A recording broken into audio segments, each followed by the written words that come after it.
Good morning, good morning, good morning. Good morning. Well, we are on the move, guys. We are on the move. We are in Oklahoma. I was going to actually film before this because we had Uber behind us. And as you see, it ain't nothing but highway now. Uber has already been dropped off at the doctor, at the guys over there at Extreme Work and Play in POBOX, Oklahoma. She is about to get a checkup. Ever since I did Mike's driveway and Lissa's driveway there, I put some diesel in, and ever since then the check engine light's been flashing, and Uber has had like 50% of its power. So everything that y'all have seen since that driveway, well, actually mostly through the driveway, plus getting the shouts down there and all the other stuff that y'all have seen me doing with Uber, that is Uber at 50%. Dang. Yeah. And Uber's a beast even at 50%, but definitely not the power that Uber normally has. Well, my warranty is up in 4 days. So I got it in at the nick of time. The overall warranty's not out. It's all the external stuff and stuff like that. The drivetrain warranty, I still have another 5 years. It was 7 years total. I'm at the 2-year mark. It's crazy that it's already been 2 years. That's crazy. With old Uber. Uber's got 368 hours on it in Dang. 2 years. That's a lot of hours on a tractor, guys, in that shorter amount of time. I tell you what, there's tractors that's 20 years old that only has about 500 hours on there. So Uber's been worked, and they actually said that at the place. They was like, well, you can tell this one's used. And I actually did not get a chance to get my fence lines cut for the goats. Yesterday I was going to do that, and my wrist is really messed up from all the stuff that I did this past weekend. And with the tennis elbow on the same arm, wielding that big old 20-inch bar chainsaw just didn't seem like the smart choice for me right now. I figured while Uber's in the doctor, I'd give myself time to heal as well. But I actually was still going to, because I'm hard-headed. And I was on my way down to the landing to get my bar and chain oil, because it was still down there from when I did all that stuff for the Dreamers to get their shed house in place.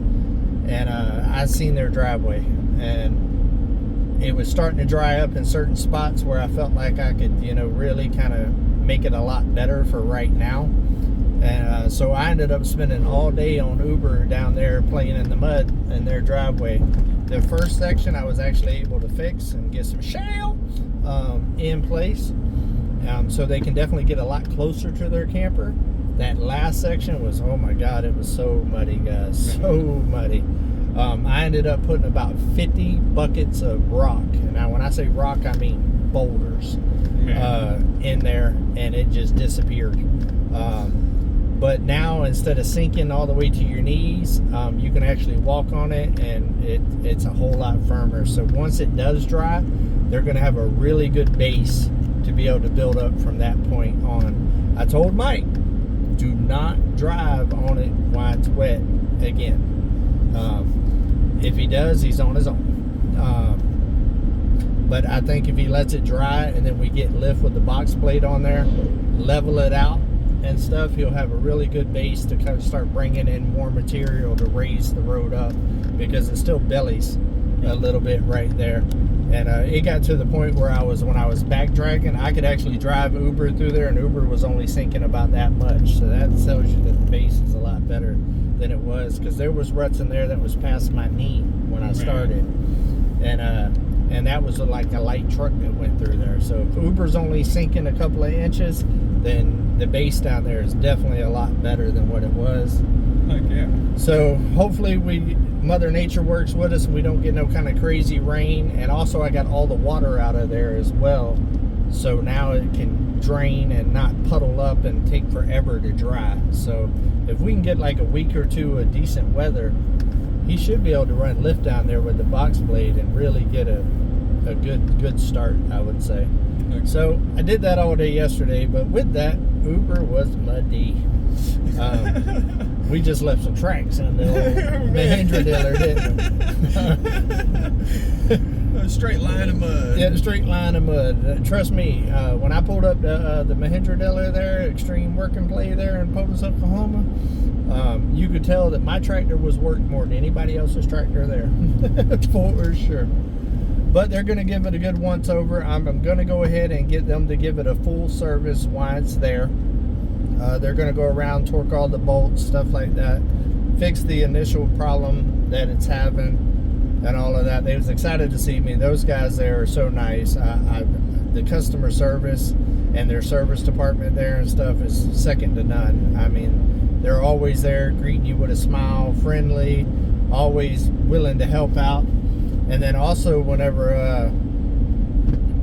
I went and helped Bobblehead move all of his hoop coops, lost a grease buddy on one of the axles, and I got that trailer from them, and it's an odd size. I've been to like 3 different places trying to get a new grease buddy for it. Funny thing is we took a rubber glove this morning, put grease in there, and then gorilla taped the rubber glove onto the hub to get it there, hoping that they had us one, and old boy had one in his office. So, and they just gave that to me, and I told him, go ahead and order me 4 more, because it's such an odd size, they're hard to find. And so I got 4 tires. I went in and ordered 4 extra ones. Will I ever need 4? Maybe not, but I have them. And I'll keep one or 2 in the truck, or 1 or 2 in the shop, and I don't have to go on that search anymore, because trust me guys, for about 5 months now I've been trying to get the right one, and finally I got it to a shop where they used one of those micro measuring things or whatever, and he measured and he said, oh, this is an odd size, and he couldn't even get it. So I'm glad that they had one. It makes me feel better about what we're going to do now. We are actually going to meet Homestead at the recycling place, and they got a whole lot of materials there for good prices. I'm excited. Yeah, I'm excited. MT's been talking about this place for a minute, and yeah, I'm excited I get to tag along and come out and see what's up. Yeah, and we got an empty 20-foot heavy-duty trailer and an empty back of the Chevy to load it down, guys. Load it down. We got Domino back there sleeping, because we're also going to go see Bitty Boo Homestead and Odana over there, Domino's grandma, and she wants to see Domino, so I brought Domino with me. She's actually going to meet us before we go on to the base and get Domino, because I don't think Domino's got security clearance to get onto the military base in the restricted area where we're going. Yeah. Me and Gary actually had to submit our it's 40 miles per hour there. We had to submit our license and everything else and actually get security clearance to even go do this last week. So we're cleared. We're good to go. But Domino didn't have an ID. So Domino did not get clearance. So Bitty Boo is going to meet us there at Harbor Freight. We're going to get a couple more straps. I got straps and chains in the back of the truck, but we're going to get some more straps, different sizes, because we don't know what we're going to find right now. It's basically like a Habitat for Humanity on steroids, from what we've been told. They got everything from concrete to telephone poles to wood to windows to all kinds of good stuff. Man, for people like me and Gary, it's like Christmas. You know what I mean?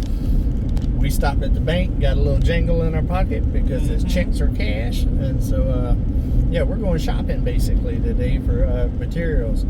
Y'all are probably going to see me on this trip right here quite a bit, because if it's what I think it's about to be, I might be coming here weekly, bi-weekly, at least bi-weekly. Try to get at least 2 trips a month. It's not too far from us. It's about 2 hours for Gary. It's about 2.5 hours for me. And if we can get big trailer loads like this and make it worth the trip, then why not? And we're about to fill up our boneyards. Yes. We got to cut Gary a boneyard, but we'll make him one.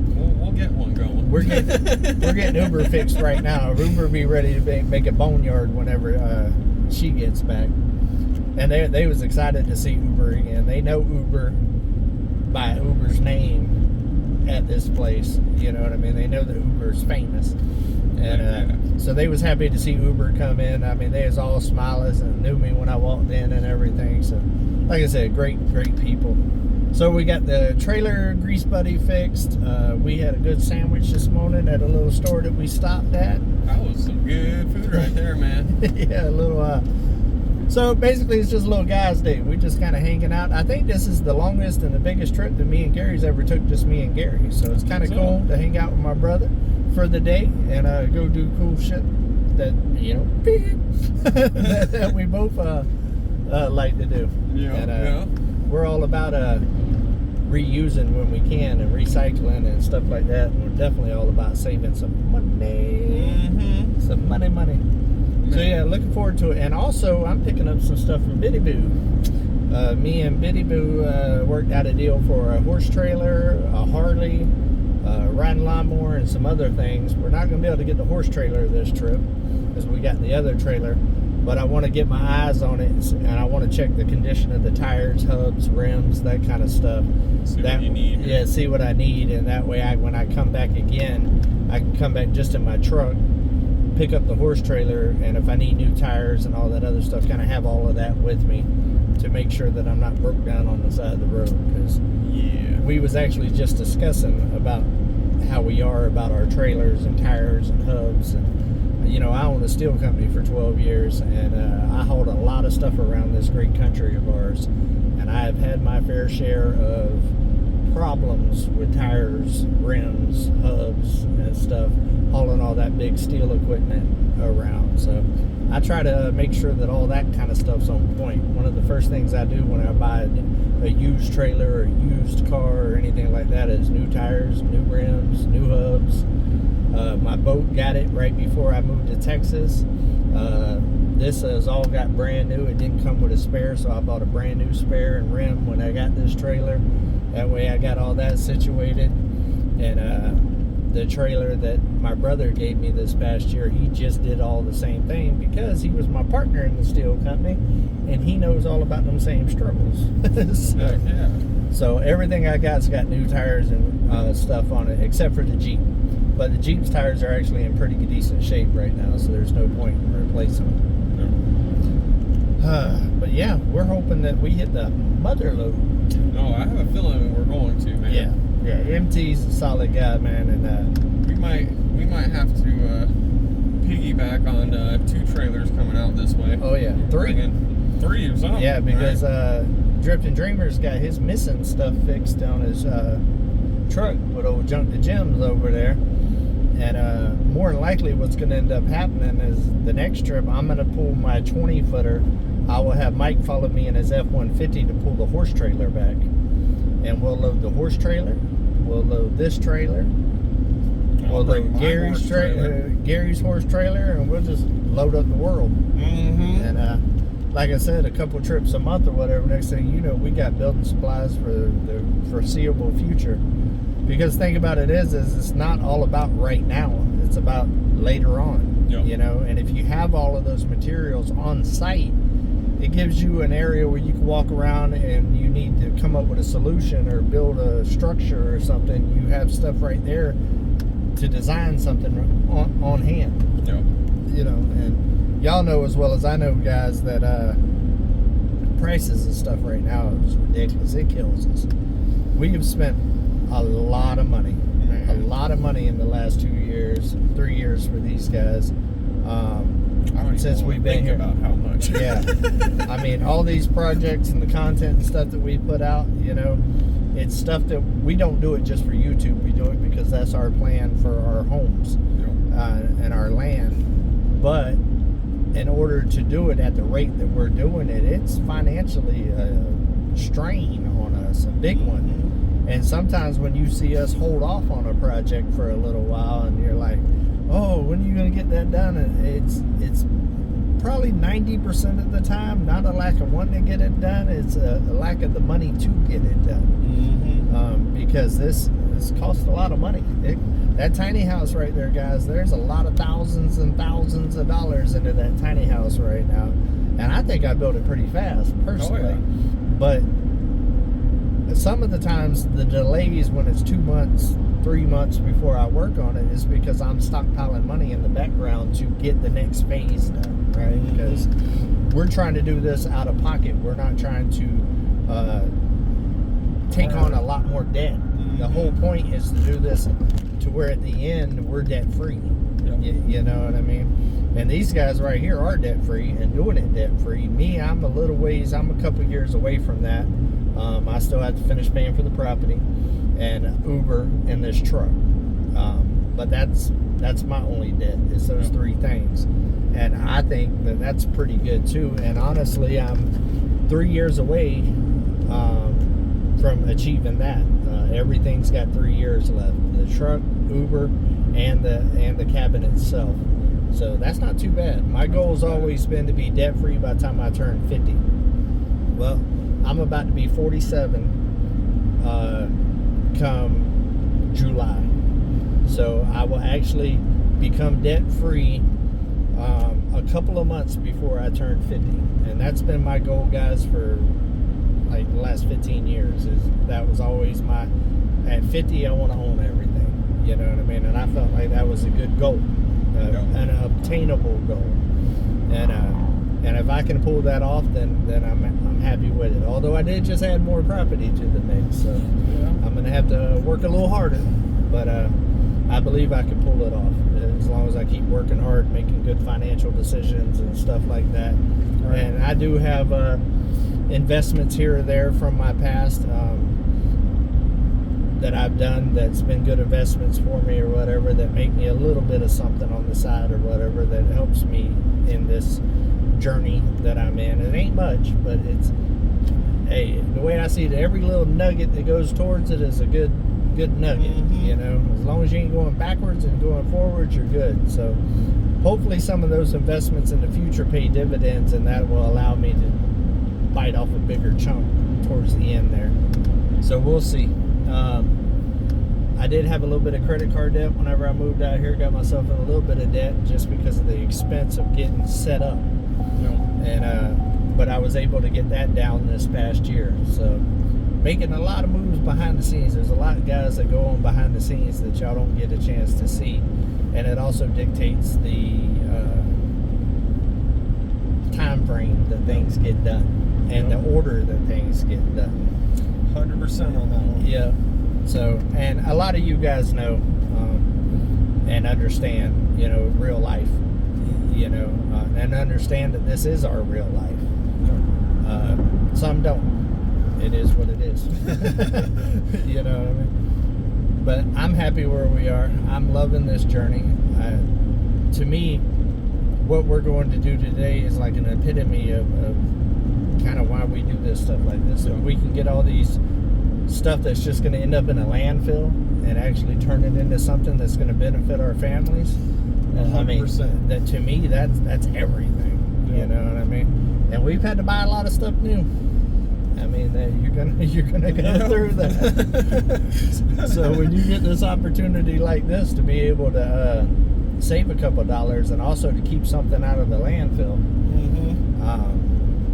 you got to jump on it. And you also want to jump on it before it's gone. Yes. Because it might be possible today, but next month all that might change. You never know. So we're 100% on that one. We're gonna get it done. We're gonna get. I'd rather say I did it than regret and say, man, I wished I would have did it. You know? Yeah, that's life right there, really, and like 100%. Yeah. Like, that's why we can't wait no more. Yeah. Doing what we're doing. It's either now or it ain't happening. Well, like I told my son, I mean, you hear people say, I've always dreamed of doing that. You know, and I've always said that as a young 20-year-old, you know, I want to be the person that said I did that. You know what I mean? And that's kind of why I made the decision to take this journey that I've taken. When I was at a point in life where I was not happy. I wasn't happy with my current situation, where I was at, what was going on in life, all that other stuff. And I had this dream. My mom told me since I was 8 years old of having a hunting cabin in the woods, an old hunting cabin in the mountains, to be exact, since I was like 8 years old. And I don't even remember saying that back then, but she told me that I did. And but I did always say whenever I became a working adult and stuff that my goal was always to retire in the mountains. And at one point when I wasn't happy with my life and I had the means to do it, I was just like, at what point do you start going towards that? Yeah. Like, try to make that a reality instead of a dream. You know what I mean? And I pulled the trigger and went for it. And here we are. Yep. You know, and YouTube's definitely helped making that possible for sure. Because it'd be hard out here without it, because everything's so far away and all that. You'd spend so much time on the road going back and forth to work, and I did that owning that steel company for years. A local job for me was like 2.5 hours away, 3 hours away. I spent 6 hours a day on the road basically. But that's not even counting the work day, you know. So yeah, YouTube and you guys definitely helped make it happen. We just went nostalgia on them today. Yeah. And long rides, guys. Those long rides. Those long rides. But we're coming into town, and my truck just told me that it needs something to eat. We done had our sausage, egg, and cheese, and it literally, the gas light just went on. Y'all heard that beep? That's what it was. But we love every single one of y'all.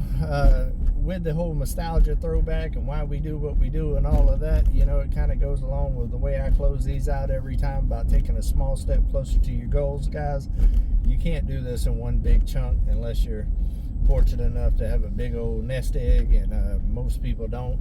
So just take a small step closer to your goals, guys, and one day you're going to wake up and you're going to be there, and then you can set more. But just because you were focusing on your goals don't mean that you can't do nice for somebody else. Do something nice for somebody today, guys. But when you're doing all of that, make sure that you keep it real. Come on. Heck yeah.